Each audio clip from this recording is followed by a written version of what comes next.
Even 2.0 கூட அந்த அந்த பேர்டு அடித்து இந்த காரெல்லாம் உருண்டு விழுத அதுதான் அவங்களுக்கு நல்லா வருது.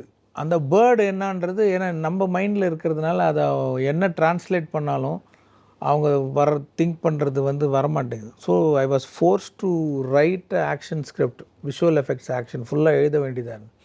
அது ரொம்ப கஷ்டமாக இருந்தது. ஏன்னா ஒன்றுமே இல்லை, எல்லாமே ஷூட் பண்ணுவோம், ஒன்றும் இருக்காது. ஒரு கம்பி மட்டும் ஒரு ஹைட்டுக்கு வச்சுருப்போம், ஒரு ராடு வச்சு அதில் ஒரு க்ரீன் ப்ளஸ் போட்டு எல்லோரும் அங்கே பாருங்கள், அங்கே பார்த்து பயப்படுங்க, அப்படியே எல்லோரும் அங்கே பார்த்துட்டு ஓடுங்க, அப்படியே உருண்டு வருது எல்லாம் சொல்லுவோம். ஒன்றும் புரியாதவங்களுக்கு நம்ம ஏடிஸ்லாம் எல்லாம் நடித்து காட்டுவோம், இப்போ இங்கேருந்து இப்படி ஓடுங்க, லுக் அங்கே பாரு.